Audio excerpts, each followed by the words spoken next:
Shift 1లో చిన్నగా already అయిపోయి result వచ్చింది. చాలామంది షిఫ్ట్ 2 రాసే అవకాశం కూడా జేఈ వాళ్ళు ఇస్తున్నారు. ప్రాబబ్లీ నీట్ కూడా ఏమని అడుగుతున్నారు అసలు. మేము నెక్స్ట్ ఇయర్ కూడా నీట్ కూడా అలాగా ఇచ్చే అవకాశం ఉండొచ్చేమో. నీట్కి ఒకసారి రాస్తారండి, జేఈకి వచ్చి 2 టైమ్స్ రాస్తారండి మెయిన్స్ వరకు వచ్చి. సో సెకండ్ టైం జరిగింది, ఆల్రెడీ ప్రొవిజనల్ కీ అంటారండి, కీ ఆల్రెడీ రిలీజ్ చేయడం జరిగింది.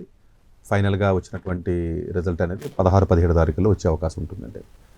సో ఇది చాలామంది కొంచెం స్కోర్ సరిగ్గా రానటువంటి వ్యక్తులు ఎవరైతే ఉన్నారో వాళ్ళందరూ కూడా కొంచెం ప్రిపేర్ అయ్యి చక్కగా వాళ్ళు రాశారు. కాకపోతే మధ్యలో ఇంటర్మీడియట్ ఎగ్జామ్ అది ఉండడం వల్ల పాపం వాళ్ళకి టైం అది సరిపోలేదు, కొంచెం ఇబ్బంది పడ్డారండి స్టేట్ బోర్డు వాళ్ళు. ఎందుకంటే వాళ్ళకి మధ్యలో 1 మంత్ 15 రోజులు అలా పోతుంది అది. బట్ ఓవరాల్గా నేను చెప్పే సలహా అయితే రిజల్ట్ వచ్చిన తర్వాత అయినప్పటికీ కూడా ఒకవేళ ఏదన్నా ఫస్ట్ షిఫ్ట్లో సరిగ్గా మరీ తక్కువ 60%, 70 లేకపోతే ఇలాంటి 40-50 వచ్చినటువంటి విద్యార్థులు ఎవరైతే ఉంటారో ఎక్కువగా మీరు హోప్స్ పెట్టుకోవద్దు.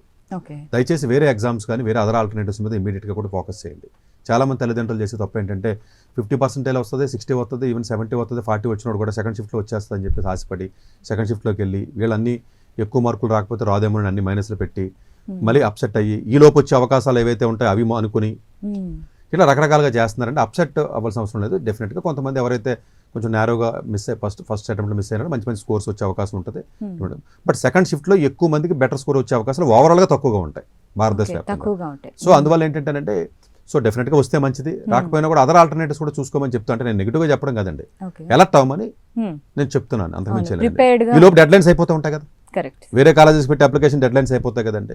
అందు గురించి వెయిట్ చేయకుండా వేరే అదర్ ఆప్షన్స్ 50, 60, 70, 80% వచ్చి మళ్ళీ రాస్తారు చూసారా, వాళ్ళు డెఫినెట్గా అదర్ ఆల్టర్నేటివ్స్ ప్లాన్ చేసుకుంటే మంచిది అనేది నా ఒపీనియన్. ఈవెన్ 17 దాకా కూడా వెయిట్ చేయొద్దు, ఈ లోపు డెడ్ లైన్స్ ఉండొచ్చు కదా, చూసుకుని అట్లా ప్లాన్ చేసుకోండి. జనరల్గానండి జేఈ మెయిన్స్ లాంటి ఎగ్జామ్స్ ప్రిపేర్ అయినప్పుడు అంటే ఎప్పుడు కూడా అంటే ఫస్ట్ షిఫ్ట్ మీద ఎక్కువ ఫోకస్ పెట్టమంటాం మేము, పర్టికులర్ సౌత్ ఇండియన్స్ అండి.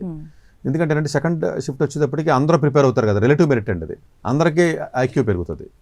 సో అందరికీ ఐక్యూ పెరుగుతుంది కాబట్టి ఫస్ట్ షిఫ్టే ఎక్కువగా ఛాన్సెస్ ఎక్కువగా ఉంటాయండి. అందువల్ల ఫస్ట్ షిఫ్టే సీరియస్గా ప్రిపేర్ అవ్వమని చెప్తాం. ఇప్పుడు ఎవరైతే 11th చదువుతున్నారో అలాగే మిగతా పిల్లలు ఎవరైతే నెక్స్ట్ ఇయర్ రాయబోతారో వాళ్ళందరికీ కూడా నేను ఇచ్చే సలహా అయితే మాత్రం ఫస్ట్ షిఫ్టే బాగా సీరియస్గా ప్రిపేర్ అవ్వండి. ఏదైనా పొరపాటుని మరీ తక్కువ వచ్చినట్లయితే ఇమీడియట్గా వేరే ప్లాన్ చేసేసుకోండి.